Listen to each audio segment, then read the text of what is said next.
Tahun sudah Tuhan karuniakan nikmat-Nya berupa kemerdekaan yang kita hidupi dalam kebersamaan.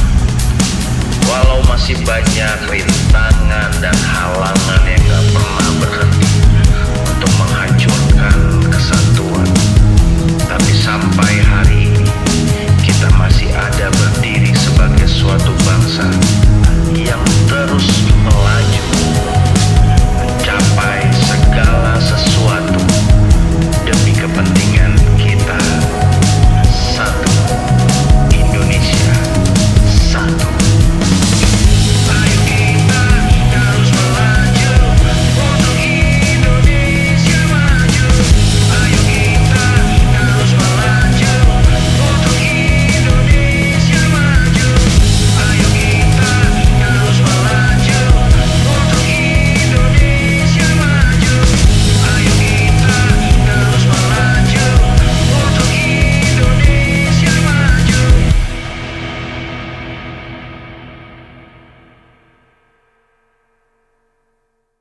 Shalom Impact Youth.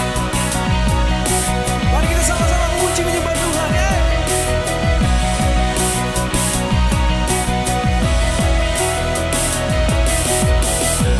Tuhanlah kekuatan dan mazmurku, Dia gunung batu, Dia gunung batu dan keselamatanku. Hanya padamu hatiku percaya. Maha menara dan kota perlindungan.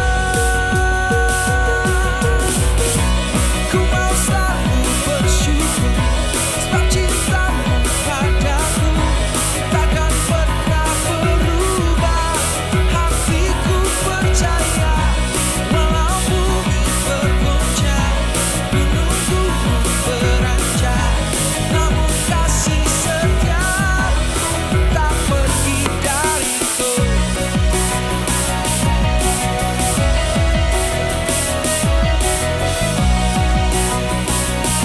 Bila percaya Tuhanlah kekuatan, Tuhanlah kekuatan dan mazmurku, Dia gunung batu, Dia gunung batu dan keselamatanku. Oh, hanya padamu hatiku percaya.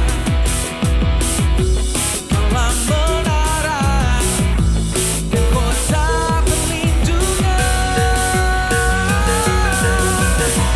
Ku mau selalu bersyukur sebab cintamu padaku takkan pernah berubah.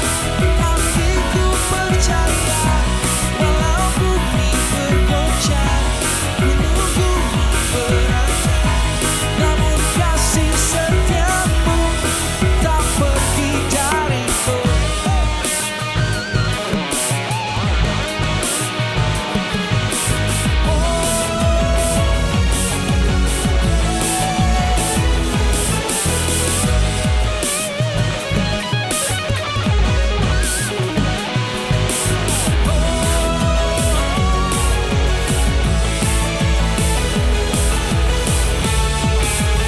Mari semua yang percaya katakan dengan imanmu. Ku mau selalu bersyukur sebab cintamu padaku takkan pernah berubah. Hatiku percaya walau bumi bergoncang, gunung-gunung beranjak, namun kasih setiamu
Terima kasih Tuhan. Lewati seluruh musim, Kau gak pernah tinggalkan kami. Karena itu kami mau bernyanyi bagi Tuhan dari hati kami yang terdalam. Nyanyian syukur kami untuk Tuhan.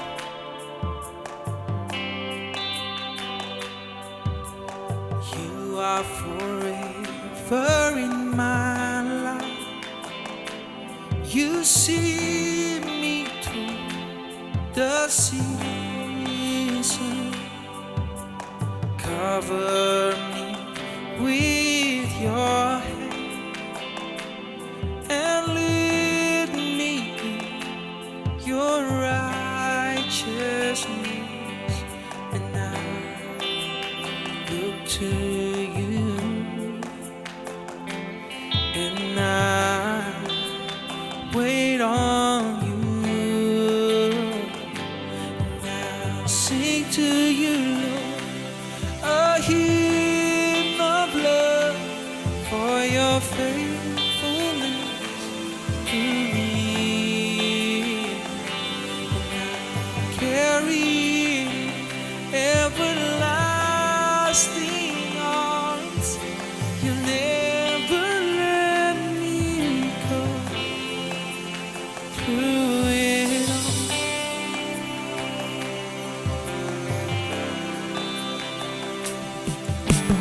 you are forever in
through every winning, through every losing, through it all.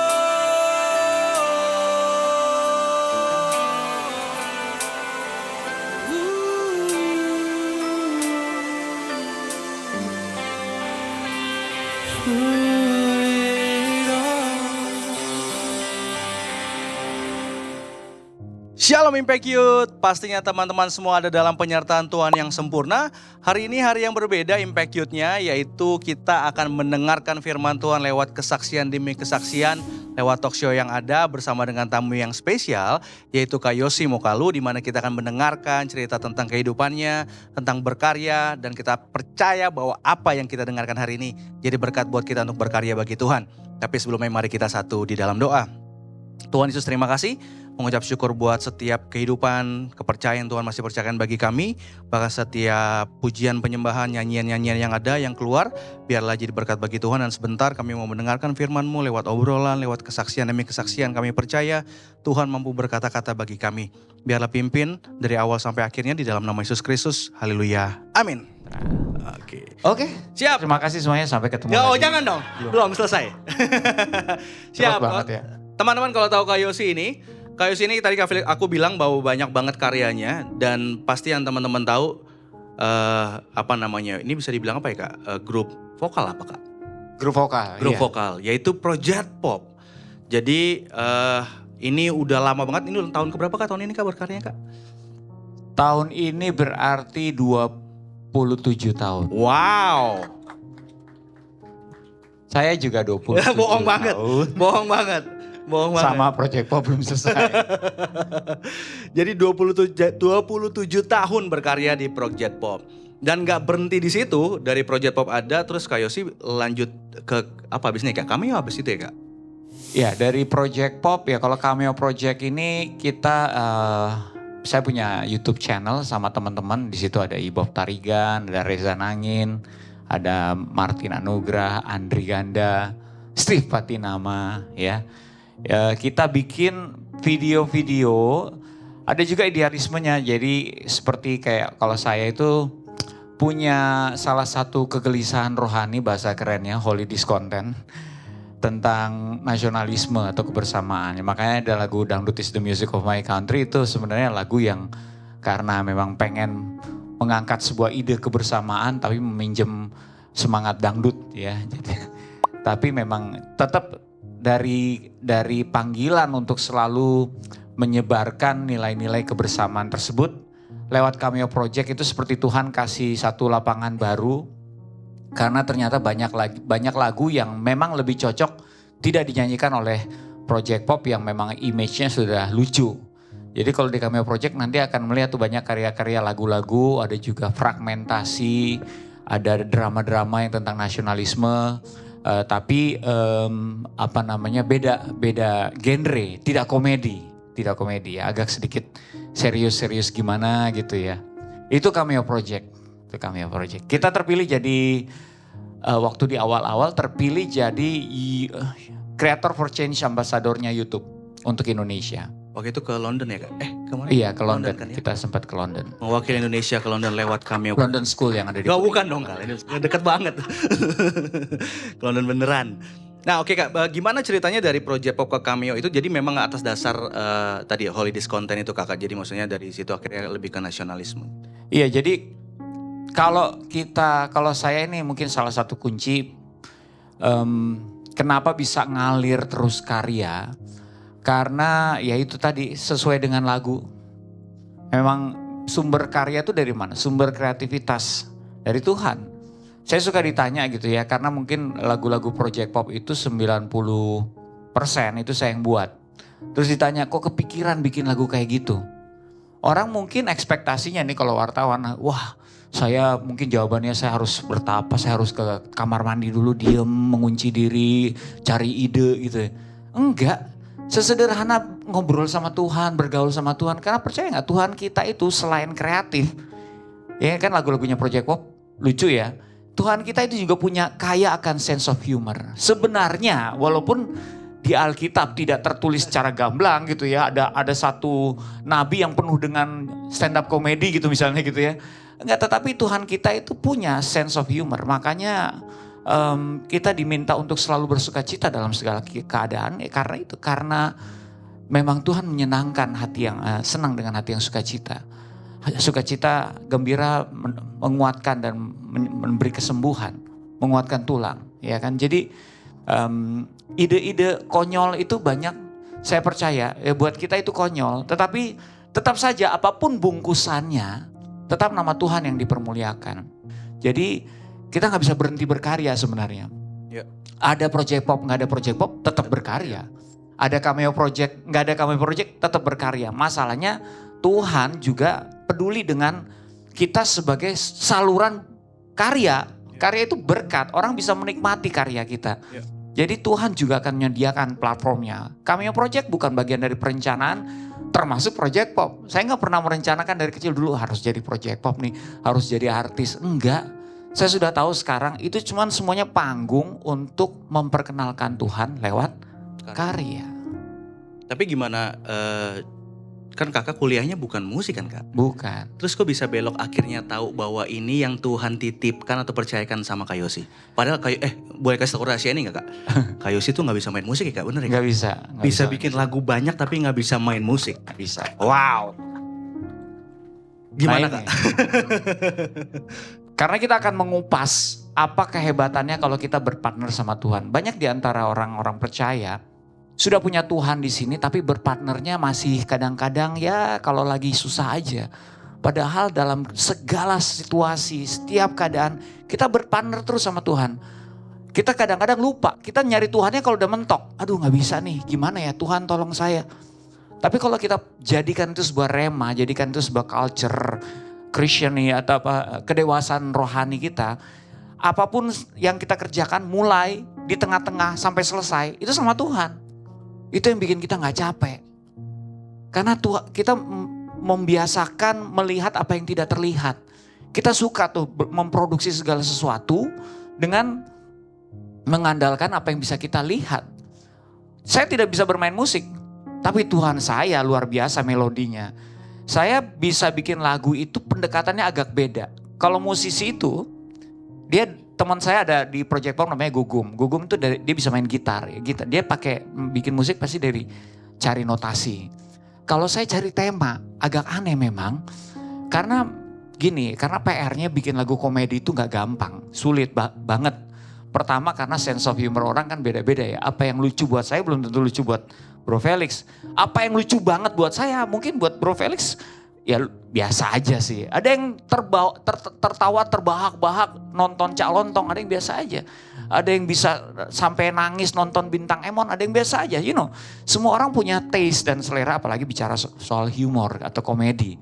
Nah, kalau saya ini tadi saya bilang kan, saya nggak bisa main alat musik. Saya cari tema dulu. Kenapa? Karena project pop. Tapi dari tema itu Tuhan terus mampukan, tambahkan. Misalnya saya kasih contoh, lagu Dangdut is the music of my country. Itu notasinya nggak ada waktu pertama kali saya dapat. Saya cuma dapat kayak gini.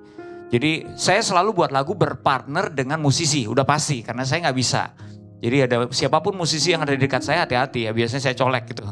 Jadi waktu itu teman saya ada namanya Irwan Simanjuntak, kita dekat, dia memang jago bermain musik. Terus pas lagi dapat idenya, wah sebentar, saya punya ide nih. Pokoknya lagunya harus ada perpindahan dari rock ke dangdut.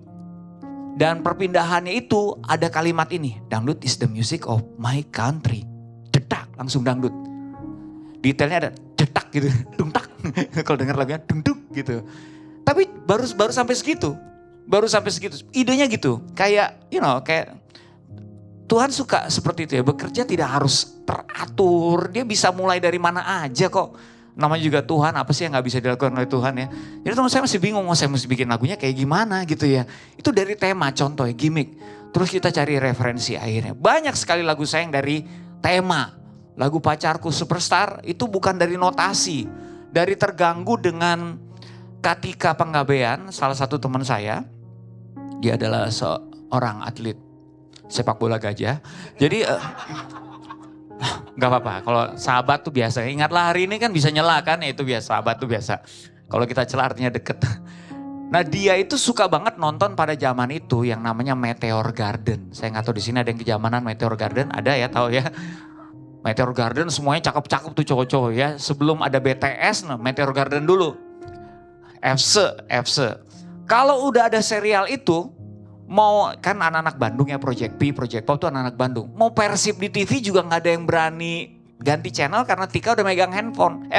Remote. Jadi di semuanya disuruh nonton ke TV kecil, TV besar di kantor dulu dia yang pegang. Mau nonton FC, nggak ada yang berani kan. Persib atas gitu, pindah ke atas kita nonton ramai-ramai TV kecil, dia yang menguasai. Akhirnya saya mulai wah ini lucu nih kalau dibikin lagu ya. Nah kita tema dari situ ya. Kayaknya kalau pacarku superstar nih, orang pasti banyak yang related to that kind of situation gitu ya. Suka dan ngefans banget sama seseorang. Jadi dari tema, terus notasinya bagaimana? Dirasa, saya mengatakannya dirasa. Tetapi saya percaya tetap Tuhan bekerja. Karena kayak kalimat-kalimat seperti ini kan di chorusnya ada, dia berada jauh di sana. Kenapa harus naik ya? Karena di sana. Saya mikirnya gitu aja. Na dan aku di rumah turun. Di rumah. Santai. Jadi gak ada rumusnya. Wah harus dari sini ke sini. Wah itu kebanyakan minor. Enggak, saya gak mikirin. Buat saya ngalir aja. Teorinya kalau kita ngeliat, wah kok bisa ngalir? Bisa karena saya bekerja sama Tuhan. Partnernya sama Tuhan dalam berkarya. Jadi gak bisa main alat musik. Jangan berkecil hati. Kalau memang itu adalah talenta kamu. Dan kamu berpartner sama Tuhan. Pasti bisa. Berpartner sama Tuhan ya Kak. Ya. Tapi pernah pengen berhenti gak Kak? Atau pernah stuck gak? Stuck itu gini, dulu biasa kan dalam pertumbuhan kita suka mengartikan segala sesuatu itu sok tahu ya. Ada masa-masa kita sok tahu nih buntu, ini apa ini. Tapi kalau sekarang ada yang pernah dengar kalimat ini gak? Your rejection is God direction. Your rejection is God direction. Stuck, mentok, ditolak orang, dikritisi orang, karyanya jelek gitu ya. Tapi tetap ada, Tuhan tidak berhenti di situ. Ketika hasilnya jelek untuk karya, kitanya tetap diproses untuk bagus. Kadang-kadang untuk bisa memiliki sebuah kemampuan yang bagus, memang harus melewati itu semua, bukan kadang-kadang, pasti. Saya koreksi kalimat saya.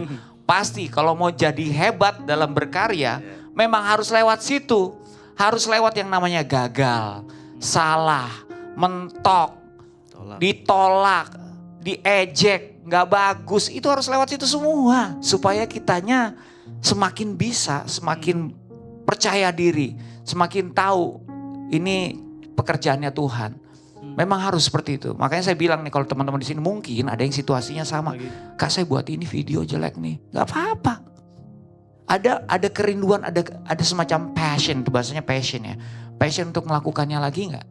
Kalau ada passion itu berbicara soal you willing to do something dengan pengorbanan yang besar. Itu passion. Kalau kita malas, mungkin kita tidak passionate di situ. Tetapi selalu cari tahu apa maksud Tuhan. Kenapa saya disuruh buat sesuatu. Saya dulu gak bisa bikin lagu. Bikinnya saya gambar.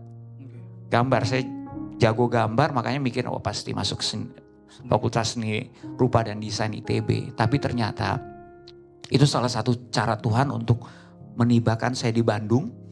Saya daftarnya ke sana. Cadangannya Unpar. Unpar juga saya pilih karena lapangan basketnya bagus ya. Ya kayak Yosi anak basket ya. Iya, saya suka banget basket gitu. Ini lapangan basketnya bagus. Saya orang tua saya tanya, udah cadangan satu masa cuma ITB doang? Pasti keterima, beriman. Pasti keterima. Ya udah dengerin orang tua, ya udah Unpar aja deh, Unpar. Hubungan ini ada hubungan internasional. Kayaknya ada kata internasionalnya bagus nih. Oke. Cetek banget mikirnya. Tetapi justru Tuhan taruh saya di situ. Saya malah nggak diterima di Fakultas Seni Rupa dan Desain. Tapi kalau sekarang saya bisa jelaskan puzzle-nya. Kalau nggak ada di Unpar, saya mungkin nggak ada di Project Pop. Karena kaderisasi Project P itu cuma dari 2 tempat, Unpar dan Unpad. Dulu nama Project P, sebelum Project P Padiangan, Parahyangan, Pajajaran. Pajajaran, Parahyangan. Jadi kadernya cuma dari situ dan spesifik fakultasnya FISIP, hubungan internasional itu FISIP. Nah saya ngeliat puzzle-nya. Ini awalnya kalau kita melihat mentok rejection bisa seperti itu kan. Waduh saya nggak diterima di, berarti selesai nih saya, talenta saya menggambar buat apa? Enggak, tetap Tuhan pakai dan kerjakan. Di Unpar tuh saya namanya seksi publikasi abadi. Jadi setiap kegiatan pasti saya gambar. Tetapi saya punya satu persimpangan baru yang mengarahkan saya ke Project P, lalu kemudian Project Pop. Lalu kemudian bisa menciptakan lagu, lalu kemudian dapat panggung, lalu dikenal orang.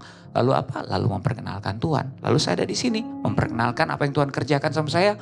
Bagaimana caranya berkarya yang efektif dan dahsyat. Nah itu kan tidak ada yang kebetulan. Semuanya bisa dijelaskan dari sebuah mentok, dari sebuah rejection. Kita yang suka terjemahinnya salah. Analoginya kadang-kadang saya pakai gambar biasanya nih Bro Felix. Kak Felix ya. Gambar gitu, kita lagi gambar selesai. Udah mau selesai gambarnya bagus, tiba-tiba ada orang yang nyenggol tangan kita, set gitu. Panjang jadi garis gitu. Coret ya. Nah, kita definisinya apa nih? Wah gambar ambil baru lagi nih, gambar ulang. Mau marah atau kayak gimana. Tapi bisa juga kita challenge ourselves, ini sebenarnya masih bisa jadi bendera. Gak usah perlu marah, bisa jadi tiang, bisa apa. Dan itu real story, saya pernah gambar, udah hampir selesai di perlombaan, sengaja orang. Saya jadikan supporter bola lagi bawa bendera. Anything can happen. Jadi kita jangan menyerah pada saat Tuhan belum menyerah sama kita. Begitu kalau berpartner sama Tuhan kita mesti mengerti. Ya, Kak. Kuncinya partner sama Tuhan ya Kak ya. Iya. Jadi sehingga apapun yang diizinkan terjadi baik berupa penolakan pun jadi ternyata bagian memang Tuhan dengan partner sama kita bikin kita dibelokin ke jalan yang lain. Benar. Oke, dan Kak Yosi kan sekarang ini bisa dibilang kan sibuknya sibuk banget. Sibuk banget gitu ya. Kak Yosi itu dari luar kota baru hari ini tadi pulang sebentar terus langsung ke sini demi Impact Youth katanya. Jadi gimana sih Kak maksudnya gini, dengan berpartner sama Tuhan tapi ngerjainnya banyak hal. Kakak milih yang mana jadi prioritas tuh gimana? Kadang-kadang nih anak muda PR-nya gitu ya, bener gak sih? Ngatur prioritasnya yang mana sih Kak yang Tuhan lagi percayain buat saya sekarang yang mesti saya utamakan. Dibandingin karena semuanya dikerjakan hal yang baik. Kalau ada yang hal yang jelek sih gampang ya, bedain ya. Tapi kalau ternyata semua hal yang baik, Kakak di sana semuanya bisa dibilang keberadaan Kak Yosi itu berdampak semuanya. Tapi bagaimana menentukan prioritas dari Kak Yosi sendiri? Jadi ada banyak yang saya kerjakan sekarang ya. Kalau kemarin saya baru pulang dari Malang itu sama Kemendikbud. Acaranya judulnya Berisik Berbincang Asik. Saya juga suka jadi narasumber untuk literasi kebangsaan. Tadi ada flyer itu literasi digital karena saya ada di Siberkreasi, Gerakan Nasional Literasi Digital. Saya produksi masih, lagu, masih video masih, tergantung permintaan klien. Malah kadang-kadang ada yang saya tolak karena tidak sempat mengerjakannya. Saya masih punya pelayanan namanya Good Friends Community, Bro Felix ada di situ. Saya ada pelayanan juga namanya Clay itu online. Ada juga date leader, komsel leader kalau di gereja ya. Dan beberapa kegiatan lainnya sebagai suami dan juga sebagai ayah ya kan. Jadi there's a lot in my hand. Tapi saya sudah tahu dari awal bahwa memang ini tidak mungkin kalau kita, kegunaannya sebenarnya berpartner sama Tuhan itu bukan pengetahuan, itu adalah sebuah pekerjaan yang direalisasikan. Kalau cuma sekedar pengetahuannya saya tahu ada Tuhan, saya tahu Tuhan bantu saya, tetapi aplikasinya bagaimana, realisasikan tuh bagaimana. Ya we need wisdom from him, udah pasti. Ngobrol tuh udah kayak dia ada di samping saya, ngobrol. Saya nggak sama Tuhan tuh ngobrol terus setiap saat. Macet ngobrol, ya bangun tidur ngobrol, mau ngerjain sesuatu ngobrol kayak dia ada di sini, kayak dia di dalam saya. Ngobrol ini yang membuat saya kadang-kadang ketika saya nggak tahu mau ngambil keputusan yang mana, dia yang ngasih tahu. Itu ya makanya itu kalau teman-teman masih bingung ya, is it? Ada pertanyaan ya, apakah Holy Spirit itu real? Karena banyak orang bilang, you know what? Spirit led, I cannot feel it. Gue gak bisa bedain mana suara Roh Kudus kadang-kadang dengarnya gimana. Ini pertanyaan praktikal. Pertanyaan praktikal. Tetapi bagaimana kita bisa membedakan dan juga mendengarkan kalau kita sendiri tidak menganggapnya ada. Itu hanya ide Kristiani kali. Mungkin ya kita berpikirnya kayak gitu ya. That's a good idea ya. Tapi enggak. Holy Spirit is real. Holy Spirit is real. Saya kasih tahu. Makanya ngobrol sama Tuhan. Supaya kita lama-kelamaan peka sama suaranya. Kita nggak akan peka kalau kita nggak pernah ngobrol. Nah memang jawabannya saya bisa langsung ya spirit led yang membuat saya bisa ngatur semuanya. Tapi saya harus mulai dari situ supaya ngerti nih teman-teman semua yang remaja di sini yang youth itu nggak remaja ya apa ya? Bukan dewasa muda juga ya, pemuda, yes, pemuda-pemudi Indonesia. Bangun pemuda, terus ya nggak selesai.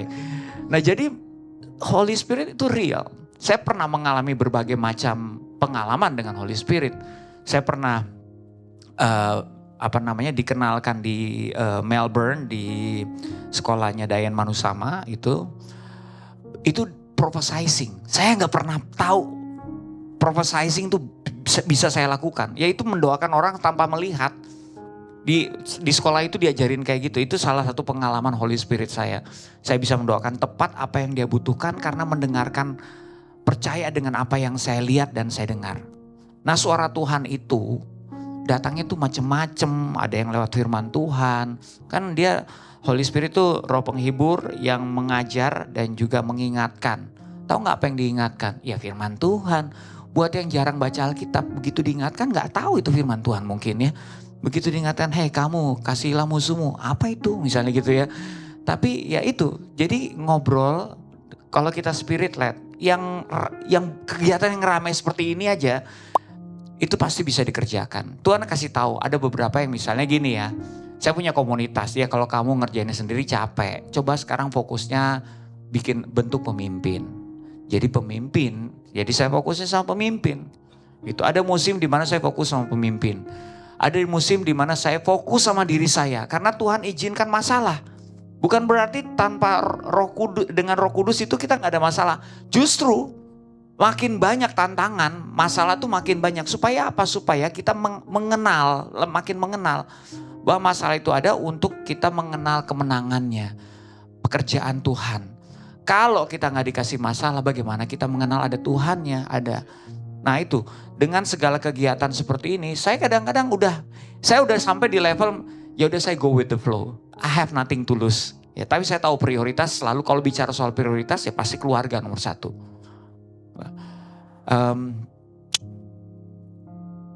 Gini, kasihlah Tuhan Allahmu, kita mengerti itu ya. God centered, kasihlah Tuhan Allahmu, kasihlah Tuhan Allahmu. Tetapi itu harus terimplikasi lewat action. Lewat action supaya orang mengenal dia. Nah memang ada musim di mana kita memprioritaskan hubungan dengan Tuhan. Ada musimnya tuh orang-orang yang Tuhan izinkan, dalam kesendiriannya dia cari Tuhan. Tapi musim saya prioritasnya sudah keluarga, pelayanan, dan juga pekerjaan yang lain. Cuman ini memang harus kalau bicara soal, ini tips berarti ya. Bicara soal prioritas itu bagaimana? Harus dari awal kita tunjukkan prioritasnya. Kayak pekerjaan saya ada yang namanya Project Pop. Project Pop itu ada berkelompok ya. Orangnya bukan cuma satu, bukan cuma saya. Ada teman-teman saya yang lain. Dan mereka juga sudah punya keluarga. Jadi di situ saya tidak bisa jadi batu sandungan. Sorry nih, gue ada pelayanan. Sorry gue ada kesaksian. Terus yang lain gak dapat kerjaan gara-gara saya sibuk pelayan. Itu bukan seperti itu kesaksian. Jadi I have to tell them, oke, gue dikasih Project Pop sama Tuhan. Dan gue tahu lewat Project Pop juga kita memuliakan nama Tuhan. Walaupun dengan bahasa hiburan gitu. Jadi gue prioritaskan Project Pop. Kalau ada kayak misalnya Bro Felix nanya, pokoknya teman-teman yang suka nanya saya selalu bilang gini, pokoknya selama gak ada Project Pop aman, bilang gitu. Karena kalau ada Project Pop berarti harus Project Pop. Demikian juga dengan keluarga. Misalnya, let's say saya prioritasin keluarga kayak mana? Ya saya lihat, jadwal liburannya jangan tanggal segini. Berarti saya planning libur di sini. Nah saya bilang sama manajemen saya, ini saya mau planning liburan sama keluarga. Nah itu kan prioritas. Prioritas tuh planning ahead.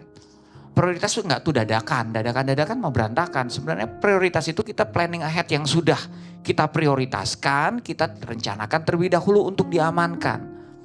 Begitu ya kalau tipsnya seperti itu. Jadi semuanya tetap bisa dikerjakan. Kalau sudah mentok, balik lagi sama Tuhan. Tuhan mana nih? Karena intinya we have nothing to lose kalau sama Tuhan tuh.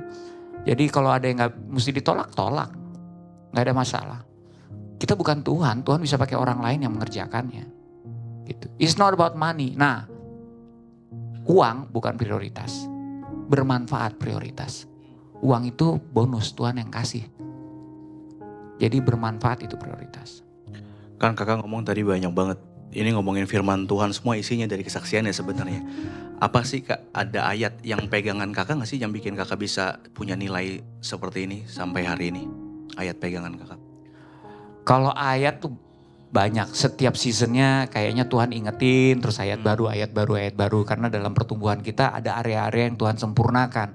Dulu waktu pertama kali terima Tuhan, ayat saya adalah cari dahulu kerajaan Allah dan kebenarannya. Saya pikir waktu itu mungkin firmannya masih seperti susu ya. Jadi ya cari Tuhan, cari Tuhan, cari Tuhan, cari Tuhan, cari komunitas, bertumbuh di persekutuan doa. Zaman dulu tuh persekutuan doa tuh yang disebut dengan apa namanya kelompok-kelompoknya. Lalu ketika musim berlalu, ayat tersebut jadi daging. Tahu gak jadi daging? Ayat yang sama berbicara lebih dalam lagi. Itu daging. Jadi saya diingatkan, Roh Kudus bilang ini, kamu tahu memang ayat itu bukan cuma bicara soal cari Tuhan.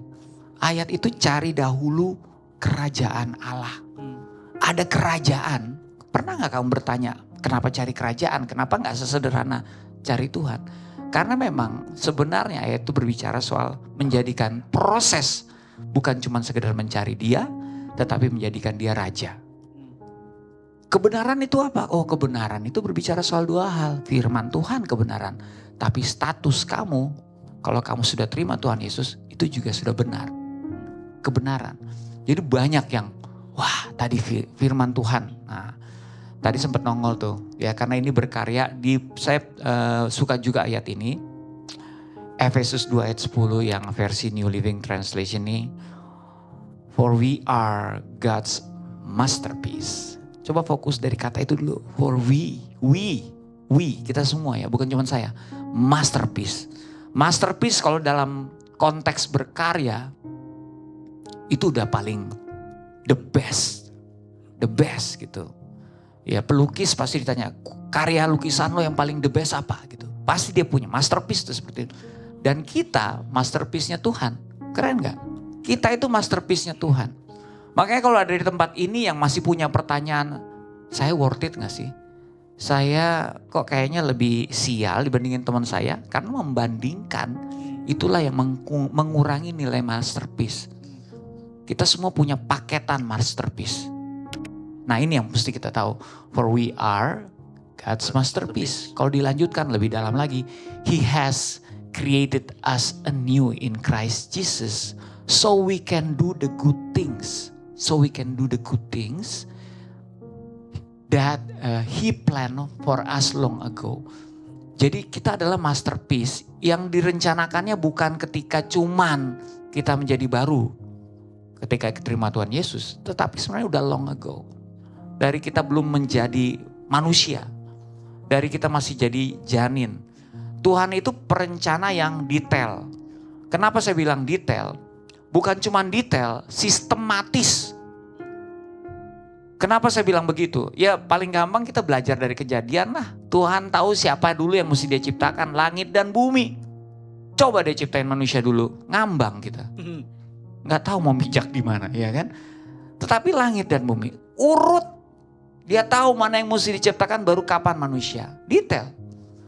Kalau dia sedetail itu, tidak ada yang salah dalam penciptaan orang tua kita itu siapa. Nah, mungkin ada di sini yang masih bertanya, saya orang tuanya bener nggak nih? Kok kayaknya berantem mulu tiap hari? Kok galak banget sama saya? Saya pengen orang tuanya kayak dia aja.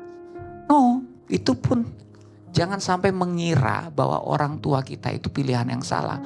Karena He planned us long time ago. Sebelum kita lahir. Ada gunanya loh di Matius pertama itu ya. Bab pertama baca Matius itu tentang silsilah. Artinya apa? Tuhan concern sama keturunan. Dia tahu Yesus itu harus jadi keturunan siapa? Dari keturunan Daud. Dan berapa generasi setelah Daud baru Yesus lahir. Dia detail, sistematis, harus ada Ruth, harus ada, ada 4 wanita yang disebut kalau nggak salah dalam keturunan Saul yang kita tahu ceritanya dalam Alkitab. Dan berbagai pemimpin lainnya, dan nggak semuanya sempurna loh ya. Banyak orang-orang bermasalah dalam keturunannya Yesus. Tapi itu bagian dari yang kalau kalimat tadi kita lihat plan for us long time ago, yaitu. Makanya sekarang coba diganti paradigmanya. Berarti memang orang tua saya nggak sempurna, tetapi dia bagian perencanaan yang detail dari Tuhan. Kenapa saya mesti mulai dari situ ngomongin soal masterpiece? Karena kalau kita tidak bisa, kan karya itu berangkat dari dalam ya, mengalir keluar. Karya, perkataan, apapun, ya itu dari dalam keluar.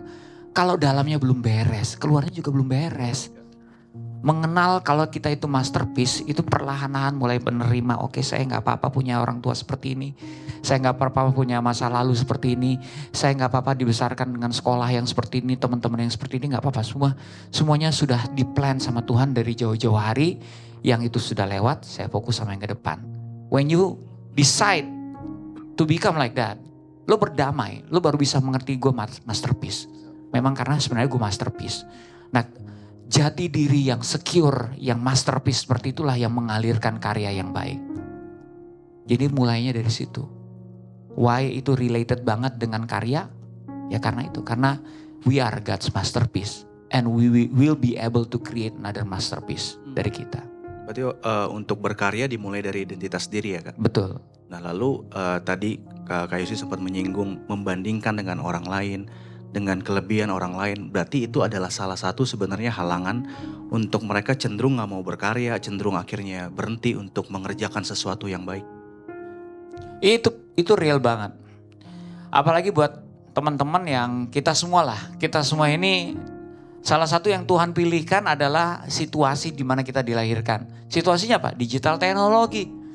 Digital teknologi itu berbicara soal apa? Informasi yang kenceng, kita gak minta juga datang. Kalau yang generasi yang sebelumnya informasi tidak sekencang sekarang ya. Kita mesti nyari informasi. Kalau nggak tahu auto mencarinya seperti nanya siapa ya. Kalau nggak tahu ya orang zaman dulu tuh. Saya lah orang zaman dulu ya. Mau cari yang contohnya di sini kayak yang balik lagi ke saya gitu. Iya benar, sendirian Kakak ya, soalnya. Kita autonya tuh nyari siapa ya, nanya siapa ya. Kalau anak-anak sekarang kata kuncinya apa ya, beda. Cari terus. Ada yang pernah nonton film Missing gak? Missing itu kecanggihan Gen Z untuk mencari informasi seperti itu. Cok. Wah gimana gak kalau misalnya saya sudah dapat satu password. Saat dapat satu password orang dia bisa masuk ke berbagai yang lain tinggal forget password. Dia dapat semua yang dari menguasai satu akun email saja. Jadi karena itulah yang membuat kita mudah membandingkan. Kita nggak minta ya ada saja. Kita bermain sosial media apa di situ? Ada culture baru, perilaku baru, ada FOMO ya misalnya fear of missing out gitu ya. Kita nggak mau ketinggalan apa yang orang lain tahu. Kenapa akun-akun lambe tura itu laku ya karena orang nggak mau ketinggalan apa yang lagi viral misalnya kayak gitu ya. Nah ini sama, ini perilaku yang bisa menjebak kita ketika kita hanyut di dalam digital teknologi. Informasinya datang. Orang di situ banyak yang flexing, orang banyak yang flexing halus, flexing kasar, apapun ya. Menceritakan apa yang mereka alami, makan enak, liburan enak, punya sepatu baru apa. Itu yang membuat kita jadi lupa bahwa kita itu juga sudah enak sebenarnya. Pernah gak teman-teman ya, cobain deh. Ini lagi jadi satu kebiasaan baru saya bangun tidur. Saya coba detail. Berdoa hal-hal yang tidak pernah saya ucapkan syukur. You will find it. Banyak banget ternyata. Contoh misalnya, Tuhan terima kasih saya punya tempat tidur. Nah saya ingat ada orang-orang yang gak punya tempat tidur. Tuhan terima kasih saya bangun ada selimut. Saya ingat ada orang yang gak punya selimut. Tuhan terima kasih saya bisa tidur nyenyak. Tuhan terima kasih saya bangun bernafas dengan enak. Saya bangun tubuh saya gak ada yang sakit. Banyak orang bangun tubuhnya ada yang sakit. Kita bisa breakdown, listnya panjang banget. Gara-gara ada orang yang, teman kita yang punya pacar baru, sesuatu yang baru kita bisa sirik, kita lupa sama yang kita sudah miliki sedemikian banyak. Jadi itu memang distraction banget. Dan itu pasti datangnya bukan dari Tuhan. Kenapa? Begitu itu tidak menghadirkan damai sejahtera, mana mungkin itu dari Tuhan. Kita melihat, kita dikasih informasinya, tapi respon kita itu yang bicara kan banyak ya. Ada Roh Kudus, ada juga singa yang tidak berhenti mengaum. Tuh lihat, lo sepatu basket lo udah berantakan kayak gini, dia udah punya Jordan baru. Nah kita kepikiran, waduh, kapan lo beli sepatu? Tuh lihat, dia udah punya motor baru, motor lo masih yang kayak gini. Ada saja yang membuat kita jadi tidak bersyukur dengan apa yang kita sudah miliki. Dan itu saya tegaskan di sini. Kalau udah bicara soal mengingini apa yang orang lain punya, sirik atau apa, membandingkan diri kita dengan orang lain pun, itu sudah pasti kalau tidak ada damai sejahtera di sini bukan dari Tuhan. Iya. Terus bagaimana kalau misalkan berkarya, tadi kan kakak bilang dengan hal ide yang dari Tuhan. Tapi banyak dari kita punya idenya banyak ya. Tapi bergeraknya sedikit. Yang dikerjakan sedikit. Semestinya adalah ide dikerjakan sampai selesai. Kakak ada tips gak untuk hal itu? Ini menarik ya. Kalau orang kreatif, saya selalu bilang kayak gini. Orang kreatif itu bukan orang yang banyak ide. Saya punya teman banyak ide. Kalau meeting idenya banyak banget. Waduh, kita gini aja. Gimana kalau kita gini, gimana? Tapi kalau kita balikin pertanyaannya, tapi gimana caranya kita bilang gitu? Bisalah gampang, nah itu curiga saya. Bisalah gampang itu kayak gimana? Kalau ujung-ujungnya saya lagi yang ngerjain, mendingan gak usah beride. Karena banyak orang-orang yang kayak gitu, bisalah gampang. TV ntar tinggal diginiin. Gampang lah, dia bisa kayak gini. Nanti gampang ntar kayak gini. Gampang. Tapi dia tidak melakukan gampangnya dia. Misalnya gampang, oke kita tugaskan. Oke kalau itu gampang, kamu yang ngerjain ya. Kamu yang ngubungin orangnya ya. Wah jangan gue sibuk banget. Gue ngasih ide aja. Nah ini, orang yang kreatif itu bukan diperhitungkan dari idenya. Orang yang kreatif itu diperhitungkan dari karyanya. Gitu. Karena Tuhan mau melihat pekerjaan baik. Pekerjaan yang selesai. Bukan pekerjaan yang gak selesai. Tuhan selalu mengerjakan segala sesuatunya selesai. Dia menepati janjinya. Tuhan yang tidak nanggung. Masa kita yang punya Tuhan, kerjaan kita nanggung semua, gak pernah selesai. Kan aneh. Jadi kalau kita berpartner dengan Tuhan, sudah pasti Tuhan akan menyelesaikan. Kalau tidak selesai dalam konteks tertentu, nah ini ya, ada kan pekerjaan yang tidak selesai dalam konteks tertentu. Jangan buru-buru mengartikan bahwa itu untuk sesuatu yang jelek. Sama halnya dengan kita berurusan dengan orang. Nih analoginya saya kesana deh. Kalau ada, karena orang itu termasuk situasi faktor eksternal, situasi di luar kita. Kita kalau di sini ada yang berpikir sebagai pemimpin, pemimpin harus bisa merubah orang, ya, memberi inspirasi buat orang lain, paling tidak menasihati orang. Betul. Tapi ada orang-orang yang tidak bisa dirubah, bukan? Banyak. Ada orang-orang yang tidak bisa dirubah. Itu sama dengan situasi yang tidak bisa dirubah. Nah kalau sudah begitu, itu rumusnya adalah kalau kita diberi kesempatan sama Tuhan untuk menginspirasi orang, mengajarkan orang, bahkan merubah orang, puji Tuhan. Tapi puji Tuhan juga kalau ada orang-orang yang Tuhan izinkan ada dan gak bisa dirubah untuk ngerubah kita. Untuk ngerubah kita. Kamu katanya mau lebih sabar.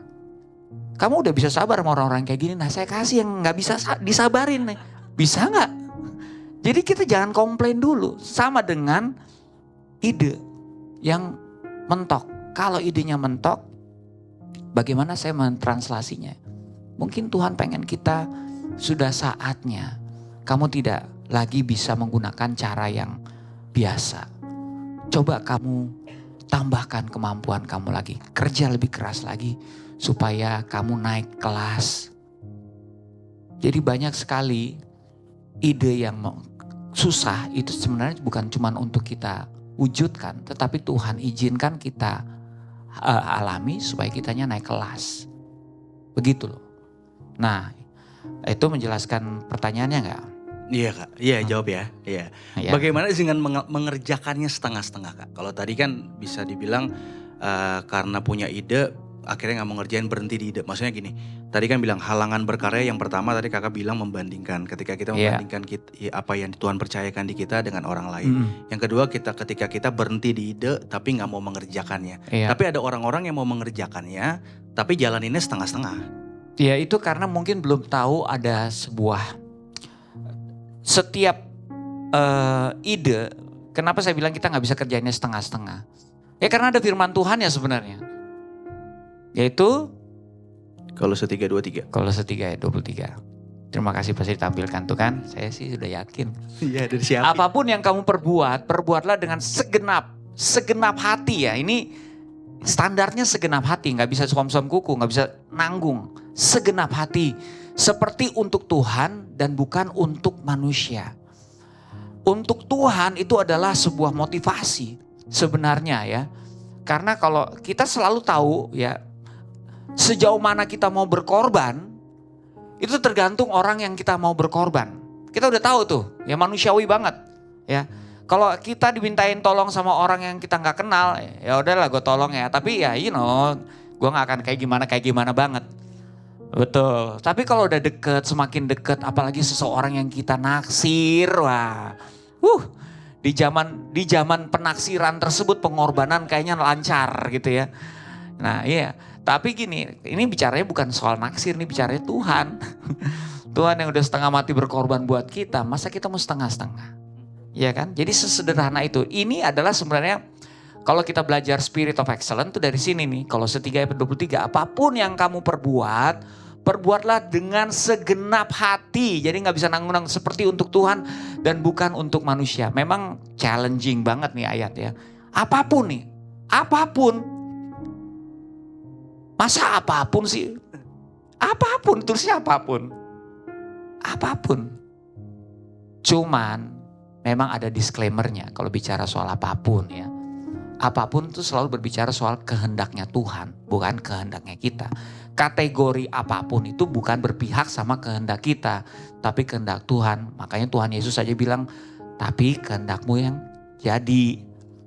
Apapun, ada loh rencana-rencana manusia yang bukan konsultasi sama Tuhan, ya cuma mengikuti kedagingannya saja, nafsu birahinya saja, Nah itu bukan untuk, I don't think ayat ini untuk hal-hal yang seperti itu. Ayat ini terutama kalau kita ngomongin berkarya, ini udah pasti bersangkut paut dengan berkarya.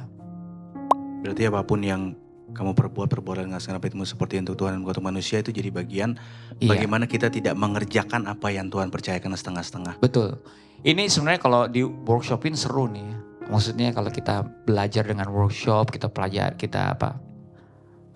peragakan gitu. Yang segenap hati itu seperti apa? Nah, ini seru pasti. Seperti apa Kak? Karena gini, kesegenap hati itu menyangkut apa sih? Menyangkut rasa juga. Kita bisa dekat sama orang tapi rasanya gak dekat. Bisa. Kenapa kalau yang naksir kita segenap hati? Ya karena kita pengen merebut hati.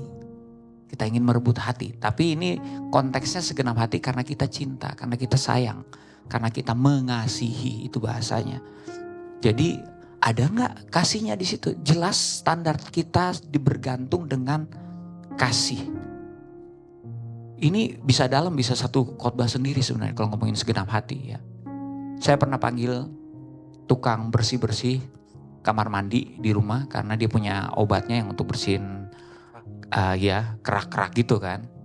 Terus pas dia pulang, saya balik ke kamar mandi, bisa periksa, ini sih saya bersihin lagi sendiri lebih bersih. Gitu. Lalu saya berpikir apa yang membuat dia tidak segenap hati gitu ya. Misalnya kalau saya berusaha mengerti, saya menemukan 2 jawaban. Yang pertama mungkin itu bukan kamar mandinya dia. Kalau itu kamar mandinya dia mungkin dia akan sedikit lebih bersih. Berusaha lebih bersih. Ya. Yang kedua standarnya dia mungkin segitu udah bersih. Menarik ya. Nah kalau kita bicara segenap hati, kita juga gak bisa menghakimi orang lain yang sudah melakukan sesuatu. Buat dia itu segenap hati. Buat kita Nah itu hati-hatinya di sini.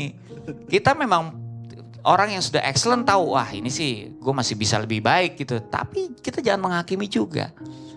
Karena lebih banyak berbicara soal, kalau udah bicara soal apa yang Tuhan lakukan, berkarya, dasarnya mengasihi. Karyanya boleh gak segenap hati, karya kita mungkin kalah dengan standar orang lain, tetapi mengasihinya kita yang gak boleh kalah. Mengasihinya harus segenap hati. Iya. Gitu. Siap. Berarti Siap. tadi berbicara tentang karya, kita setuju teman-teman bahwa berkarya itu bagian dari kita bekerja sama atau berpartner dengan Tuhan. Yes, seperti yang kau sharingkan. Dan dipimpin sama Roh Kudus yaitu Spirit led, dimana apapun yang ada dalam kehidupan kita, Roh Kudus percayakan Roh Kudus yang mengarahkan. Sehingga ada halangan-halangan yang ada dalam kehidupan kita waktu kita membandingkan dengan orang lain. Dan waktu kita hanya berhenti di ide, tidak mengerjakannya. Yang ketiga tadi ketika kita mengerjakannya setengah-setengah. Jadi berharap dari malam hari ini dengan sharing dari Kak Yosi yang berpengalaman bertahun-tahun mengerjakan segala sesuatunya yang kita lihat karyanya. Kita belajar bahwa karya itu bukan cuma di ide. Karya itu harus dihasilkan, dirasa orang, dilihat orang dan ujungnya mempermuliakan nama Tuhan. Terakhir Kak untuk teman-teman Kak. Oke, saya mencoba menutup dengan sebuah pesan akhiran sih. Jadi untuk menghasilkan karya yang menginspirasi, tuh sih kan, harus dimulai dari informasi identitas yang presisi. Cakep. Cakep. Ada 4 informasi yang Tuhan kasih. Paksa ya itu ya, maksa ya, pakai H. Pakai H. H. Lokasi. Lokasi itu maksudnya kita dilahirkan di mana, kita nggak bisa milih ya. Situasi digital teknologi, ya kan. Mulai dari informasi yang kita terima tersebut, baru kita bisa konsistensi, berkarya, dan menginspirasi. Ide yang ada ya diproduksi, jangan sampai jadi basi. Jangan menyerah, miliki persistensi. Itu yang akan membuat kita seksi. Tidak perlu posisi untuk kontribusi. Yang diperlukan hanya rasa cinta sama generasi. Asik. Demikianlah pesan dari Yosi. Terima kasih.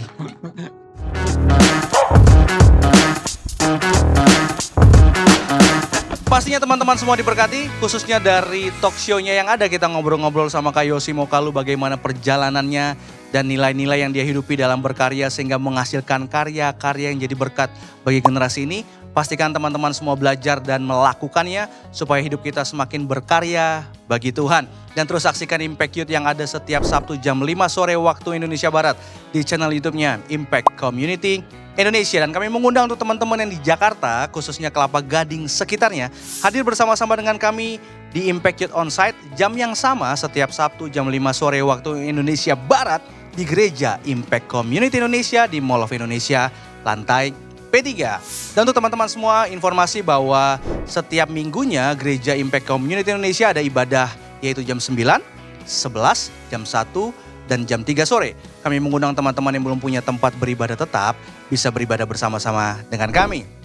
Dan Gereja Impact Community Indonesia bukan hanya ibadah hari Minggu saja, ada komsel yang ada yang kami beri nama Impact Family.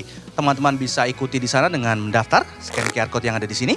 Nanti diarahkan ke komsel yang ada via grup WhatsApp dan akan Zoom bersama.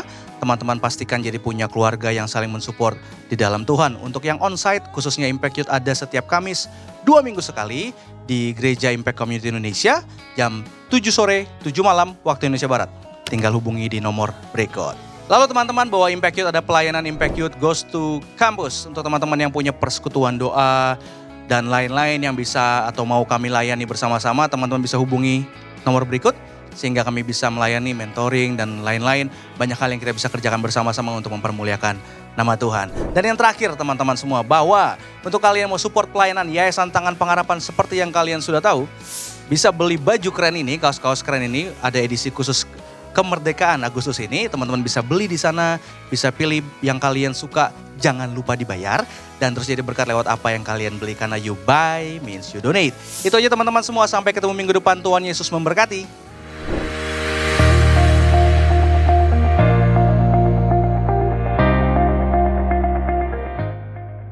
Bagi saudara-saudara yang diberkati Impact Community Indonesia dan ingin memberikan persembahan atau donasi, dapat disalurkan ke rekening Bank Gereja Impact Community Indonesia dan Yayasan Tangan Pengharapan, serta QR Code BCA Mobile, GoPay, OVO, Dana, Shopee, dan link aja. Impact Community Indonesia mengadakan 4 kali ibadah onsite setiap hari Minggu, pukul 9 waktu Indonesia Barat, pukul 11 waktu Indonesia Barat, pukul 13 waktu Indonesia Barat, dan pukul 15 waktu Indonesia Barat di MOI, Mall of Indonesia Kelapa Gading lantai P3. Ibadah pertama hingga ibadah ketiga disertai ibadah anak dan ibadah remaja. Pastikan kehadiran Anda. Mari bersama-sama untuk datang dan mengikuti 60 Minute Worship secara onsite setiap Rabu malam pukul 19.30 waktu Indonesia Barat, langsung di Gereja Impact Community Indonesia, Mall of Indonesia lantai P3. Mari bawa keluarga dan ajak orang-orang yang Anda kasihi. Impact Community Indonesia Friday Service, ibadah setiap hari Jumat yang ditayangkan secara online pukul 19 waktu Indonesia Barat. Ibadah Saturday Service, ibadah Sabtu Impact Community Indonesia ditayangkan online setiap Sabtu pukul 19 waktu Indonesia Barat di YouTube Impact Community Indonesia dan YouTube Henny Kristianus. Setiap ibadah online Impact Community Indonesia sudah tersedia subtitle dalam bahasa Indonesia, bahasa Inggris, dan Mandarin.